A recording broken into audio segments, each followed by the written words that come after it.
The wind moved like a slow sigh across the wide land, brushing through dry grass, as if the earth itself was whispering secrets about what had happened there long before. Travelers rarely passed through those lonely plains, and anyone who did could feel something ancient resting inside the soil, like memories that refused to die. It was a place where stars looked closer than clouds, where campfire smoke mixed with the smell of pine, and where the sound of hoofbeats could change a person's whole fate. That land belonged to the Apache people, and no outsider ever forgot that once they crossed that border, their old life could never remain the same. Some returned home changed forever, and some never returned at all. The girl who rode into that land didn't come seeking gold, ranch land, or a husband like so many others who followed the wagon trails. She carried no rifle, no fancy trunk full of dresses, and no promise letter tucked in her pocket. All she had was a worn shawl, a small bag tied with rope, and a quiet hidden past she refused to speak about. Her voice was soft, but her heart carried a storm that no one could see at first glance. She guided the tired horse with calm hands, though she was not sure if she was guiding it because she knew where she wanted to go, or because turning back hurt more than riding forward. She had been told that somewhere beyond the ridge, the river curved like a silver snake, and a small trading post stood near the cottonwood trees. From there, she could find work, or maybe just silence to think without judgment. People in the town she left had called her names they never said to her face. They whispered behind doors, pointed with cold stares, and shut their windows whenever she walked by. She never defended herself, not because she agreed with them, but because nobody cared enough to hear the truth. When the time came, she slipped away before dawn and didn't tell a single soul. She did not want to beg anyone to believe her again.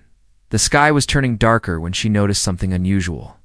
A thin trail of smoke was rising over a far hill, but it was not the kind that came from a settler's chimney. The line of smoke was tall and steady, like a signal. She stopped the horse and wondered if she had accidentally crossed into Apache hunting land. Her heart started beating fast, but her legs did not turn around. She felt like life had already taken so much from her that fate might as well finish the story.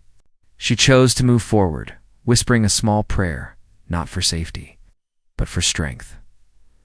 Before she reached the tall hill, a sharp sound ripped through the quiet air. Not a gunshot, but something like a hawk's cry, only much deeper. Her horse jerked, and she grabbed tight. Another sound came, then another, and she realized they were not birds at all.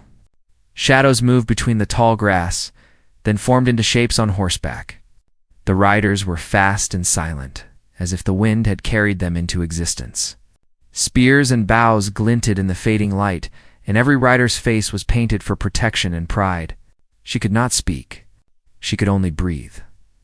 The riders circled around her without touching her, studying her like she was a puzzle that did not belong on their land.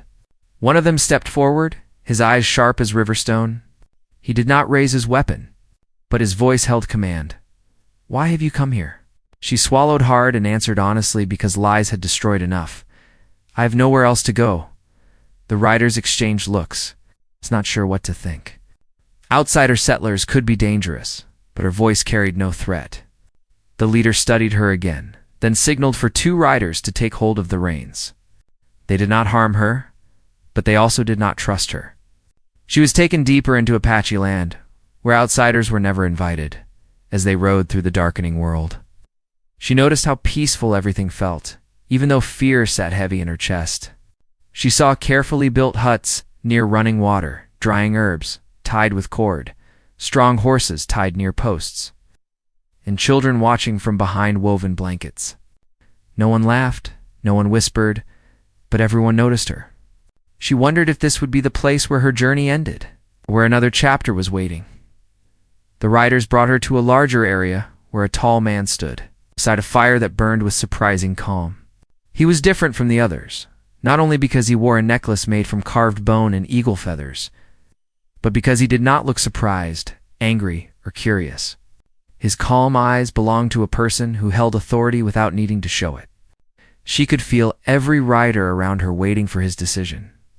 He stepped closer, not too close like a man who understood the weight of fear.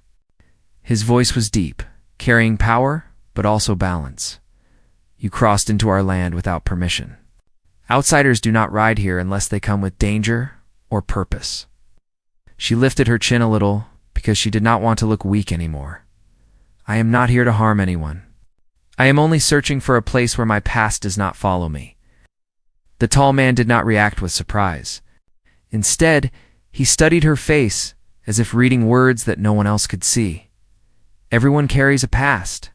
Only a few can face it. He lifted his hand, and the riders stepped back, though they remained alert. He then asked what she was running from, but she lowered her eyes, unable to speak the truth yet. She waited for the usual reaction: disbelief, anger, or mocking. Instead, the man nodded slowly and shifted his gaze toward the mountains. This land does not welcome lies or weakness. If your heart is true, you will stay. If not, the land will reject you before we do. The fire popped softly, throwing a warm glow across his broad shoulders and the markings painted on his skin. She felt something unfamiliar rising inside her, not safety, but the hope of becoming strong again. Finally, he said something that she'd never expected to hear from a man who held such power. I am the one who leads this people.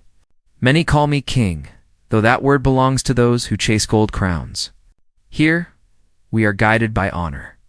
If you stay, you will not live as an outsider. You will learn our way, our rules, our truth. He paused, letting the weight of his promise settle. I will teach you our way of life. Her breath caught in her throat. She could not tell if those words were a warning, a chance, or a test. The wind stirred again. The fire lifted sparks into the air. And every eye waited for her answer, even though she was not ready to give one. She had no idea that saying yes or no would change far more than her future. It might change theirs too. Somewhere in the darkness of that land, unseen eyes were already watching, ready to judge whether her arrival was destiny or danger. The young woman stood there with her, breath stuck between hope and fear as the Apache king turned away, leaving his words floating in the cool night air like a promise and a warning tied together. She did not know if she had just been offered a new beginning or if she had stepped into a life she was not prepared to face.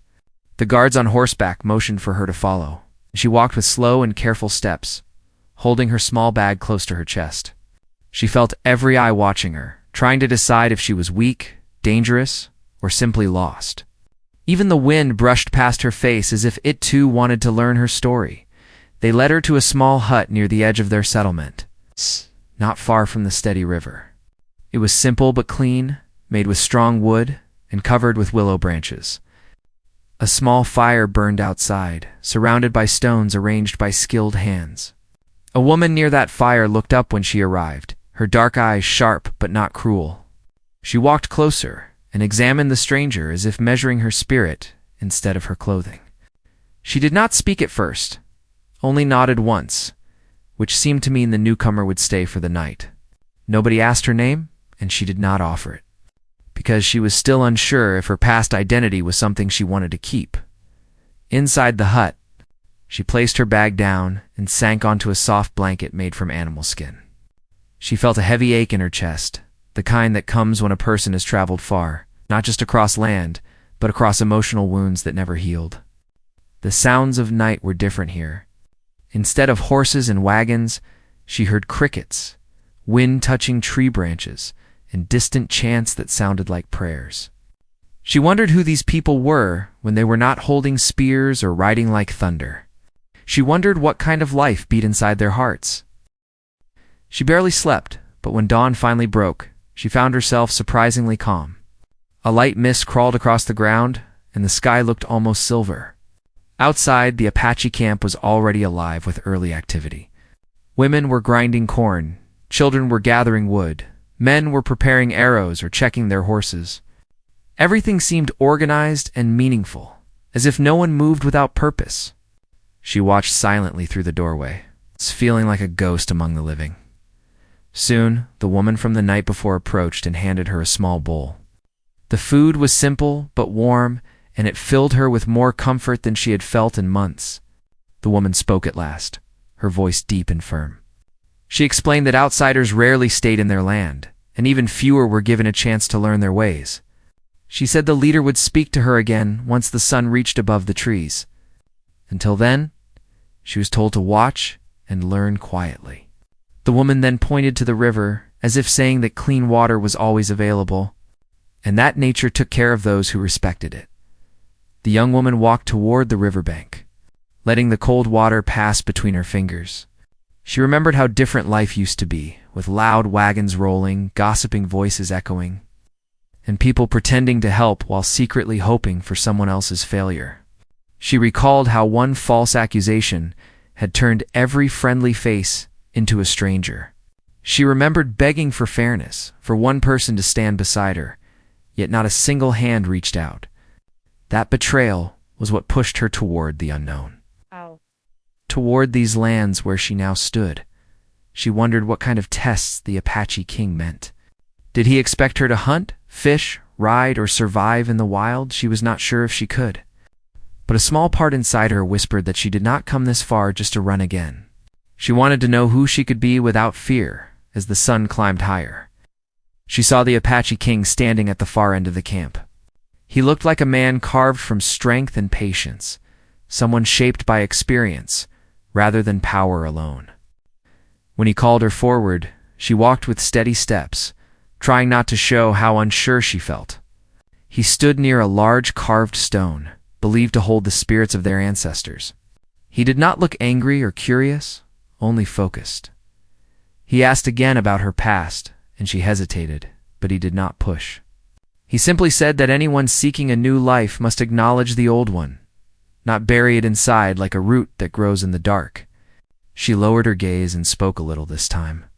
Enough for him to understand that she was cast out unfairly, that she was blamed for something she did not do, and that she had been punished by whispers instead of truth. The king listened without judgment, but he did not offer pity. Instead, he asked her what she believed about herself. Because no answer mattered until she knew her own worth. He then pointed toward the forest, said she would learn from different people in the camp, from skills of survival to understanding balance between nature, spirit, and choice. He said their way of life was not about strength of muscle alone, but strength of mind and heart. And only those who respected both could coexist with the land. She felt the weight of his words settle on her, like a gentle challenge.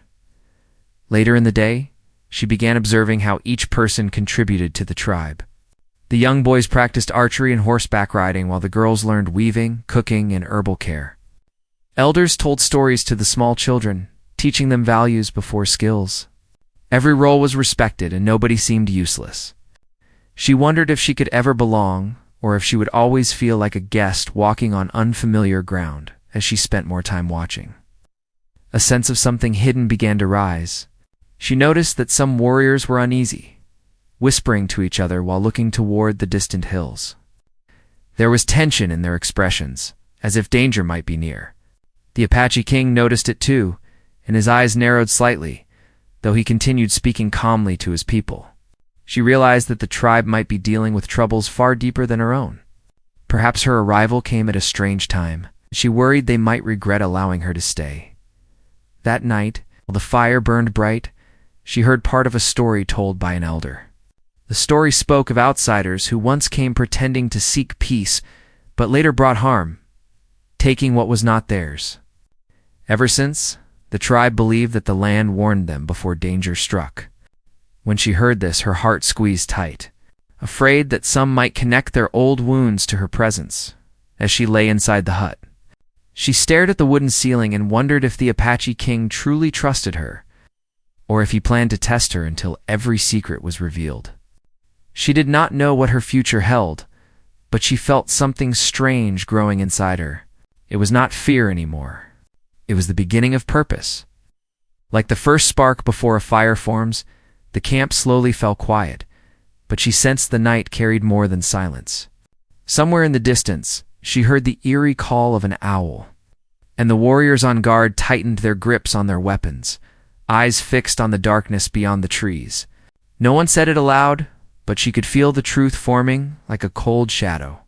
Something was coming, and it might change everything before she ever learned what being part of their world truly meant.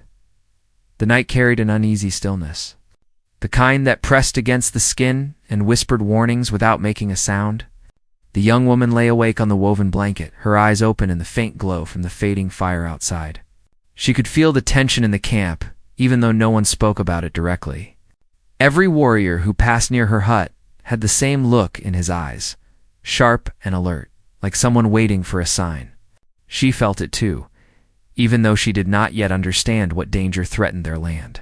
She only knew that her arrival had not happened during a peaceful time, and part of her feared that something out there in the dark might already be moving closer. Before dawn broke, she stepped outside and found the same woman from the night she first arrived, tending to the fire. The woman nodded toward the forest and motioned for her to follow. They walked silently through the tall grass until they reached a small clearing where morning light rested on the cool earth. The woman placed several herbs into her hands and explained what each one healed. It was the first task she received, learning which plants brought strength and which ones soothed wounds. As she listened, she couldn't shake the feeling that the lessons were not simply about survival, but about preparing for something heavier, something unseen. When they returned to the main camp, the Apache king stood near the river, speaking quietly with two warriors while pointing toward the horizon. The warriors looked troubled, and when they saw her, they paused their discussion. She wondered if she had interrupted something important, but the king waved her closer with a calm expression. He asked her what she had learned so far, and she repeated the herbal knowledge with honest effort. He listened carefully, then told her that the tribe valued anyone who could heal just as much as those who could fight. It surprised her, because the world she had come from treated strength as a loud thing, something shown with fists or commands. Here, strength seemed to come from understanding and balance. Yet even as he spoke, the king kept glancing toward the open plains, as if expecting movement on the horizon. When she asked quietly if danger was near, he did not deny it. He said there had been signs along the border of their territory, tracks that did not belong to their people, broken branches near the riverbanks, and traces of campfires left behind by strangers. The tribe believed these were messages from the land itself, warning them that someone was approaching. Whether those people wished harm or simply passed through was still unclear, but they prepared for the worst. She felt a cold fear settle inside her. She had already escaped one life filled with suspicion, and now she had stepped into a land where danger waited behind every distant shadow. Later that day, she'd learn more about the tribe's customs. The elders told her stories about their ancestors, about how the Apache way of life protected them through generations of storms, battles, and shifting seasons. They believed that every person carried a spirit given to them for purpose, and that if someone lost their path, the land helped guide them back. She listened with curiosity, because her own past felt like a broken trail. She wondered if this place might help her find something she thought she lost. As the sun moved across the sky, she helped the women grind corn and prepare meals. Children approached her shyly, handing her small sticks or feathers, testing whether she would smile or turn away. She gently accepted each gift, and slowly the children grew less afraid. But there were still others who watched her with suspicious eyes, especially the young men who had seen the tribe wronged by outsiders before. Their distrust created another kind of conflict, quieter but heavier, and she felt it every time they passed her without speaking. By afternoon, the Apache king gathered several warriors and prepared their horses. The young woman watched from a distance, wondering if he was riding out to meet the unseen threat. Just before he mounted, he approached her and told her to stay within the camp's heart until he returned. He said the land was restless, and no outsider should wander too far. She nodded, though she wanted to ask more questions. She felt that the king carried more worry than he allowed anyone else to see when he and his warriors rode away. The ground trembled slightly under the rhythm of their horses.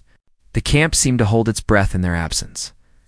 She tried to busy herself with tasks, but her mind kept imagining what might be waiting beyond the hills.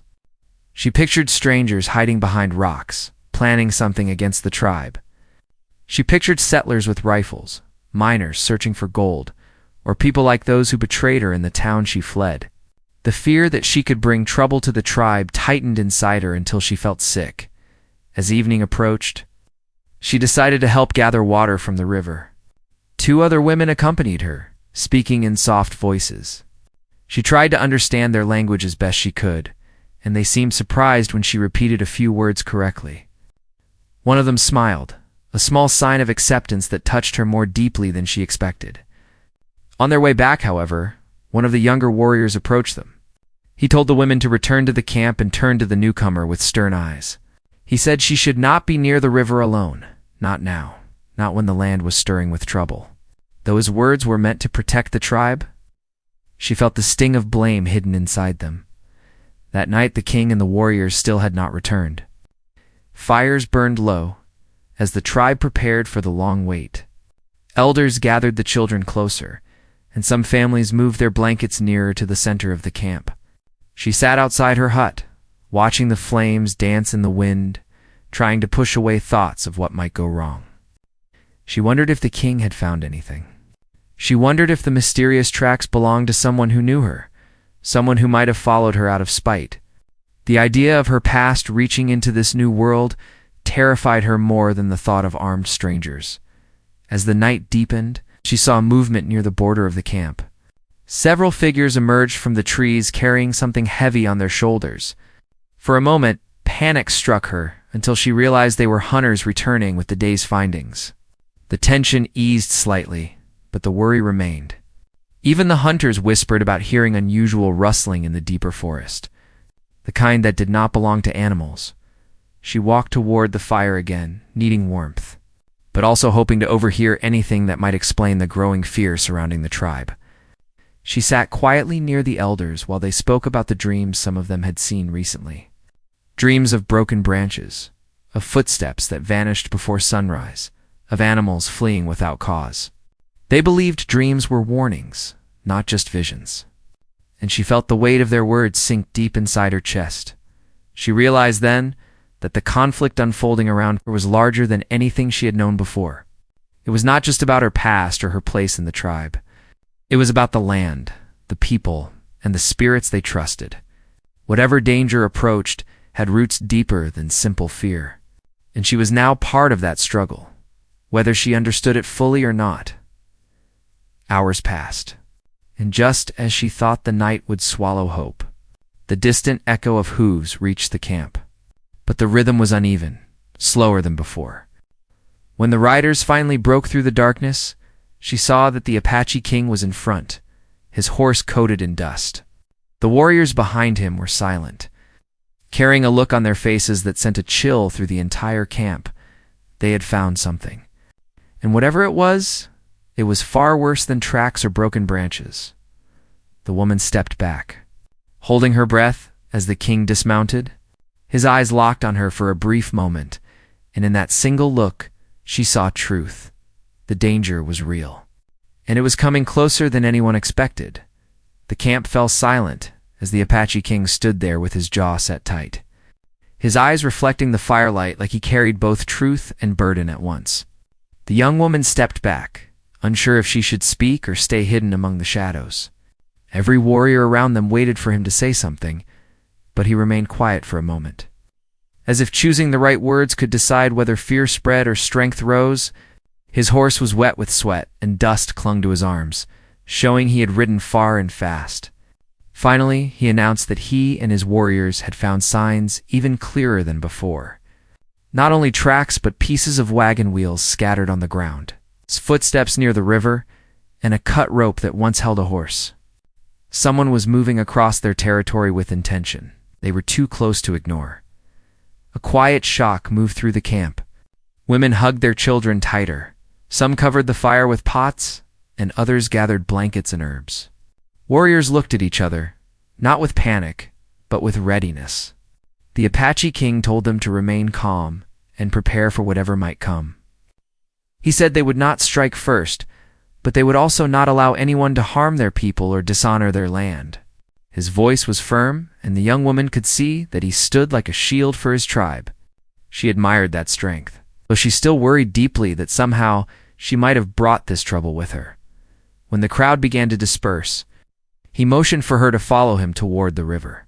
She went with a heavy heart, unsure if he planned to question her again. Under the moonlit sky, he asked her if there was anyone from her past who might be following. She stared at the ground for a long moment, thinking back on the town she had left behind. She remembered one particular man, someone who had believed the lies about her and blamed her for something that ruined his standing in the community. He had threatened that he would make sure she regretted running away like a coward. She had tried to forget his voice, but his shadow lingered in her memory like an unwelcome echo. She told the Apache king only that she feared someone from her past might wish to prove a point. Though she could not be sure, the king did not show anger. But he sighed in a way that suggested he understood how dangerous a wounded ego could be. He said that sometimes the most harmful enemies were not born of conflict between nations or tribes, but from personal wars that people carried inside. He told her that if the stranger or strangers came because of her, the tribe would not blame her for what she could not control. They would expect her to be truthful and willing to stand up for what was right. She nodded, promising she would not hide if faced with her past. The days that followed were filled with tension. No attack came and no strangers appeared, yet the uneasiness remained.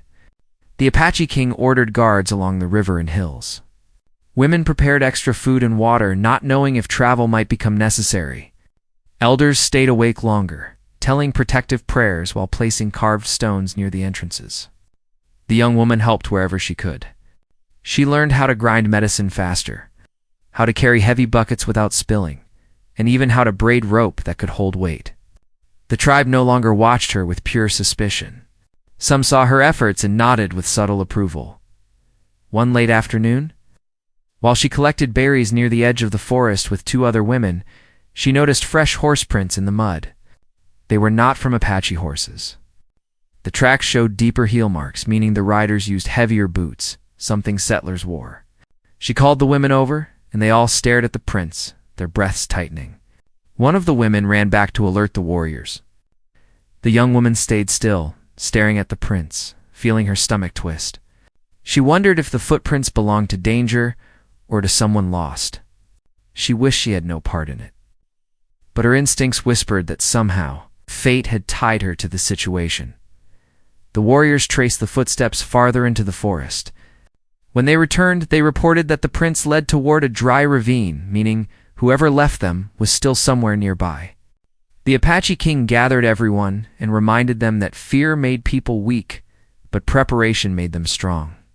He ordered the camp to keep low fires for the night and to sleep lightly. The young woman could barely close her eyes when she lay down. Every sound, even a leaf moving, made her heart jump. The conflict grew not only outside, but inside her. She feared what might happen if her past truly brought danger. But she also feared losing the one place where she had felt a hint of belonging. She stared at the ceiling, thinking about how life sometimes placed people in the exact place they needed to be, even if they did not understand the purpose. Right away, by the next morning, word spread that a scout had discovered a small abandoned camp not far from the river. There were burnt sticks, pieces of cloth, and a metal cup that settlers used. The Apache king decided to take a small group to investigate more closely, and to her surprise, he asked her to come too. He said she might recognize something. Her hands trembled, but she agreed. They rode through quiet forest paths until they reached a clearing. The abandoned camp looked like someone had packed quickly. She scanned the cloth pieces and metal cup, but nothing stood out until she saw something half buried near a tree root. When she pulled it free, her breath caught. It was a broken wooden pendant with the carved initials she recognized. The man from her past owned it. He used to wear it to show off his family brand, believing it made him superior. She whispered that she knew the initials. The Apache king turned his full attention to her and asked if this person was dangerous. She answered shakily that he had a cruel tongue and a bitter heart, and that sometimes those traits led to choices that harmed others. She could not say whether he planned harm, but her memory of him gave no room for comfort. The king looked toward the trees as if he could see beyond sight. He told his warriors they could not wait for danger to strike first. They must learn who the outsiders were and what they wanted. But he also told the young woman something unexpected. He said part of learning the Apache way of life was facing storms, not by running, but by standing rooted like an ancient tree. She felt his words settle deep inside her, both heavy and strengthening. That night, he took her near the sacred stone where she had spoken with him before. He told her that if the outsiders had followed her, that maybe her arrival was not an accident, but a path meant to reveal strength she did not know she held. He also said that if she wished to stand with the tribe, she must be ready not only to learn their way, but to defend it with truth if needed. She nodded, though fear and courage battled inside her, as darkness thickened. A distant noise echoed from the western ridge. Not the wind, not an animal, but something heavier. Warriors rose immediately, silent and focused. The Apache king stepped forward with a controlled breath. The young woman stood behind him, heart racing like a wild horse.